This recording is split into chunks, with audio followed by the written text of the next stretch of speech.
Michael, just looking back on the other night, how pleased were you with that? Obviously, pretty good with the ball quite a lot of the time. Clean sheets are pretty good off the ball as well. Yeah, I thought it was a good performance all round. Really, I think it was. This was a tough game. They were a good team. Since I've got here, we've been pretty close all the way through. You know, we started in the similar situation when I got here, and as I said, it's league position's been very similar all the way through. So I think it shows you how close we are as a team.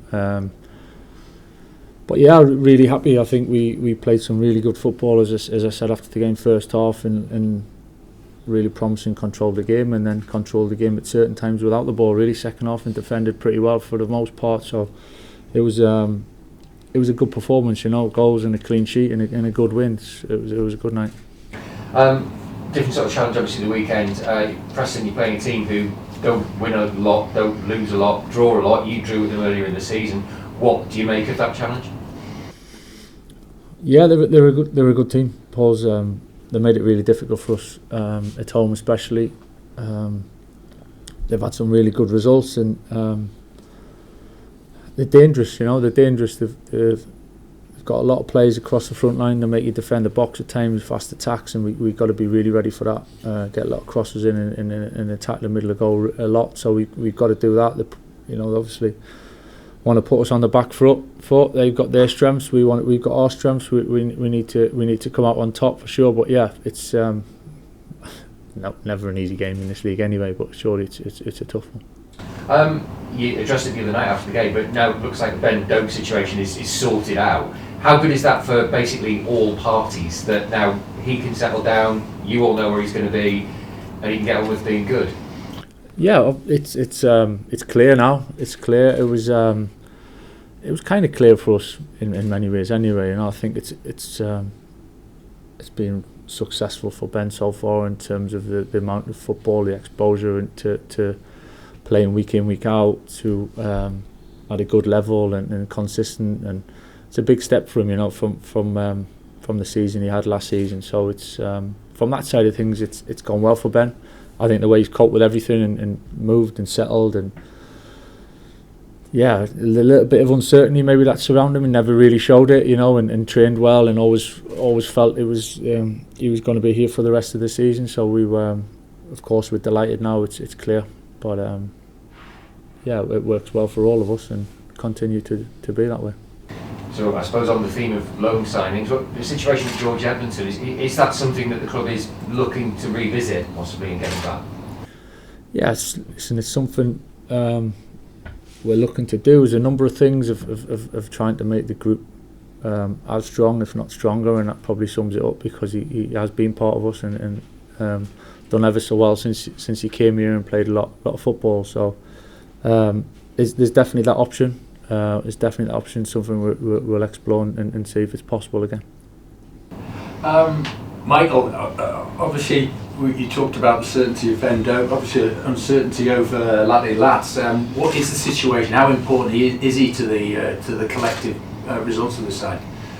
Yeah, the situation is exactly the same as it has been, really, absolutely no different. I think you can see the way Manu's playing, the way his attitude to work, and he's been scoring goals. It's not an issue for any of us. So you're going to hang on to it? Are we going to hang on to him? I can't say anything for any player. How are you going to hang on to him? Everyone in the whole world has got some price, whatever that price is. There's no denying that. That's football, you know. So, but nothing's changed at the minute. We are where we are, and we're happy where we are. Preston North End, obviously, play a pretty tight game. Don't give a lot away. How are you going to unlock that side, that defence?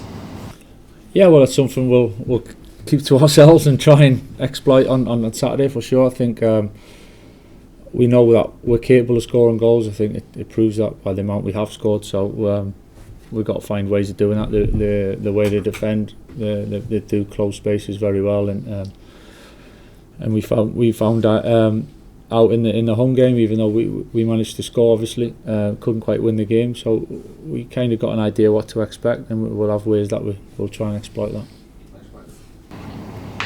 I was going to Preston, Michael. It was your very first game in charge of this football club over 2 years ago now. I know we spoke a lot about your time here, but when you first came in, Hayden was still very early into his kind of senior breakthrough. In the 20 odd months since then, I mean, how much have you saw Hayden grow as a player and a person, I guess? Yeah, he's definitely grown. Definitely developed. He's had a mixture of experiences actually. Sitting here and first season went fantastically well and played pretty much every game. Started near enough every game. From not having a lot of football previous to that. And then picked up a few little bits of injuries second season really last season, and he was a bit frustrated, and then this season he's come on strong. A little bit of an issue with his injury that he shrugged off pretty quick, and he's back to playing well again, and you can see that what he brings to the team. Yeah, I think we've discussed before that he kind of in his time here, no matter what, he's kind of never changed personality wise, though he's always stayed kind of level and grounded. Has there been a kind of level of confidence growing with it because as I say, when he first started for you, he'd have had minimal starts for the club at that point? Yeah, since I kind of got eyes on H, I think he's always had that inner belief really, and that confidence. He's not one that'll shout and scream about it, or he flash, or he throws it in your face, which is a way I really like, but he's got that inner. You can tell by the way he plays the game, the way he takes the ball everywhere, and the way he tries to influence the game as much as he can, and impact the game in terms of his presence and constantly. I think that takes a level of confidence and belief in yourself to be able to play that way. So he's kind of always had that. The longer it goes, the more influence you have on the team, the more success you have. Yeah, that kind of belief goes up a level, but I think he's always had that in him, and he needs to continue to keep growing on that. He's got a wonderful goal. The other night we spoke with him after the game, and he spoke about the fact that it almost played a bit on his mind that he hit the post at Hull, missed a good chance at Portsmouth, so he was kind of wanting to get a goal at some stage. Is that, I know we talk a lot about for young players, the next step, if you like, is that one for Hayden to kind of try and add more goals to his game? I mean, yes and no, to be honest. I think it's just doing the right thing, being in the right position. I think if you have it on your mind too much, you end up making rash decisions, and I think it's more of the process, to be honest, of being in the right position, looking positive, and goals win games, so without doubt, it's the more goals we can all score, the better. I just think it's that mindset and getting the balance right as well, and not chasing things, and putting yourself in positions and taking opportunities on that maybe probably is quite a low percentage, or it's not really worth it. There's other times when you take it, and H has proved with the type of goals he's scored that he's capable of doing it. Being in the right position, making the right decision, giving him even better opportunity to score more. Yeah, just a quick run through the injuries. How's the squad looked in the other night? Yeah, we haven't got anyone coming back into the group, so that'll be a little bit going into maybe over the next week, maybe going into the Sunderland game. We'll have to see, but largely, what we are. Yeah, obviously, Luke and Ian played the full 90, having been out for a little while. How have they kind of reacted to Tuesday night? Yeah, both really well. As I said after the game, Luke had been ill as well, so that added an extra dimension going into the game for him, but he used his experience well to cope with that, came through it really well, physically no problems, and Aidan was the same. Big step for him to play the game, get through the game and feel good, so that was a big positive for us. And can I just ask on Johnny Howson, where's he currently at? Yeah, he's just on working his way back. Johnny's on the grass with the sports science and the rehab side of things, so he's not back training with us yet, but he's on his way. Yeah, and Tommy Conway, I know we asked last week, and he said he was kind of getting to the end of his. He's a little bit further on than Johnny. Yeah, he's a little bit further on than Johnny. So we'll have to see how quickly he's pushing. He's desperate. He wants to be back, as you can imagine. But so we'll make the call on that. But he's certainly getting closer. Yeah. Just on the transfer front, obviously, a little over a week to go. Any closer? Anything you can update on the? Listen, there's certainly work going on from our side of things to try and push, to try and improve things. Obviously, I don't really like speaking about any individual, and I won't do that. But certainly, there's things that we're trying to do and push to improve the group. So we'll have to see what what comes over the next week or so. Yeah, just lastly for me, I know we've spoke a little bit about Manu there as well, and as we understand it, the club did receive an offer for him. I mean, in terms of why nothing changed, what is the situation? Is it just a case that there hasn't been a bid at a level acceptable at this team? Nothing's changed. Nothing's changed from us. Manu's our player. He's happy. Nothing from my point of view has changed at all. Not anything any different. Yeah, I'm saying it as genuine and as honest. Nothing's changed with my approach or what we're preparing for the next game with at all. Just one more on that. I know like transfers don't work like this. It's not always ideal, but I'd imagine from your perspective, if he was going to go, not sooner rather than later, but clearly you wouldn't want it to be in the last few hours of the window. Is there a balance to be struck really to give you a chance to potentially bring someone in? It's like I said to you. I think I said it to you last week. Forgive me if my memory's maybe going, but I think regardless of what play we're talking about, if transfer windows are transfer windows, and for any club, the closer it gets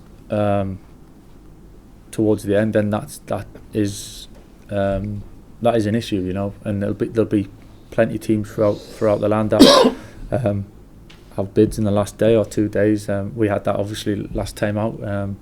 And it's something you got to deal with, you can't always plan for that.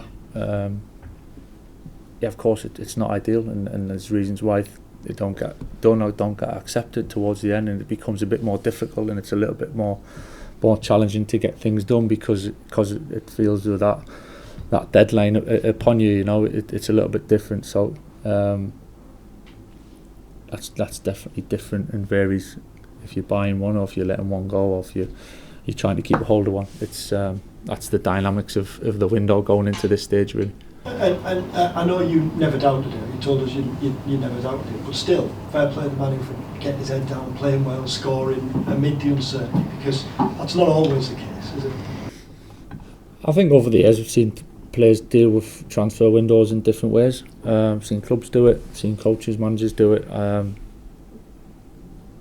Yeah, there's a moment, nothing's different, nothing's changed. The boys in all the different ways are dealing with this in a good way, and just keep preparing for that next game, and keeping that focus narrowed on what matters to us. There seems to be suggestions from the Millwall end that they're keen on signing Josh permanently this month. What's the situation there? Is there anything you can tell us on? Yeah, I wouldn't be surprised for them to think like that. Josh is a good player, and he's been unfortunate with injuries this season, really, and had a bit of a stop-start spell. But yeah, at this stage, I can't really give you any more on that one. Might be one of those like Izzy, where clearly you don't actively want to lose him, but you think of the player, you think of the club. If you find the right deal, might it be the right time? That's a decision for us, obviously, to make if it gets to that, really. Yeah, we'll have to wait and see on that. Braden Johnson's side, just ask you about that deal first of all. A remarkable story for him. He was playing in step 6, was it, a year ago? Obviously gets his move last summer, and now he had a remarkable rise. Yeah, it's fantastic, and meeting him and his family yesterday for the first time, and seeing kind of how happy and delighted to be here, and it's a big step for him, and fantastic opportunity, and I think we're as a club and with recruitment, different levels and down the ages and development. Sometimes more for the first team, younger ones for the first team with potential. I think that's it's an important kind of structure, if you think, to keep that evolving all the way through, and having talent that we think has good potential, and looking out for that, and Braden, we feel that we've got some good young players that with good opportunities if they keep doing the right things, and it comes their way, and Braden's got that opportunity now, and it's great to have him here. I know clearly you say you want to end every window with a stronger squad, but with PSL these days, it's important also to take a longer term view, isn't it, with signings when and where you can? Yeah, there's definitely both sides of it. There's no getting away from that, and that affects certain decisions at certain times, and affects planning, and in different ways, you know. And sometimes you can plan for things, sometimes it's a little bit different, and I don't want to feel like I'm repeating myself, but for certain there's a limit, there's a boundary, there's a ceiling on what you can do as well, so that you just got to work within that, you know, and make the best of it. And just one more on that, obviously you signed Harley in the summer, who was well thought, loads of clubs sniffing around, similar now with this one.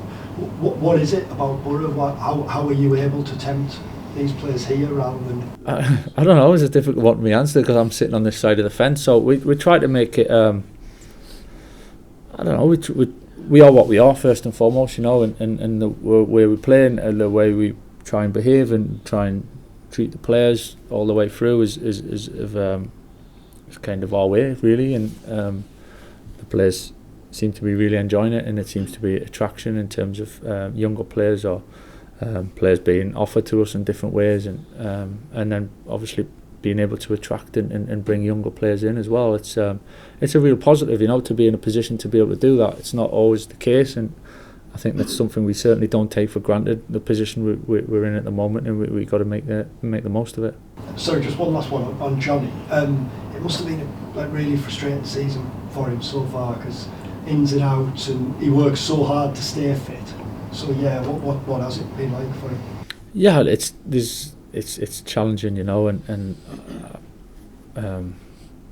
don't like always talking about myself, but I understand it because I was there, and I've kind of gone through exactly what Johnny's gone through this moment, and it towards the kind of the later stages or the mid-30s really, as he come into that spell, and it's frustrating, especially when you see someone like Johnny who does everything he could possibly can to get the best out of himself and give him the best chance of staying fit and playing well, and football's tough at times, you know, and it throws things back at you, and over this spell it's been a tough one for Johnny, but he's on his way back. He's doing everything he can to get back and to have a big finish to the season. How did you deal with that when you were in that situation? I think there's an element of you can do what you can do. I think that's something, you know, you can't end up being too harsh on yourself. You can give absolutely your best, and for whatever reason football throws up things, and yeah, it's kind of new for Johnny as well. It was new for him. I didn't have loads of injuries, and Johnny's similar. He's not really had loads of setbacks or major setbacks through his career, so that's a positive, and over the last year or so there's been a couple of bits that have came out the blue really, so but you can only do what you can do, and he certainly does that. He's an unbelievable example to any player in terms of how you construct a career, how you have longevity in football, how you're still playing and around it at the age he's at now. It's you know, that doesn't come just naturally, you know, there's a lot of work goes into that, and he's still working, he's still got that fire and that spirit to come back and push and get himself fit as soon as he can.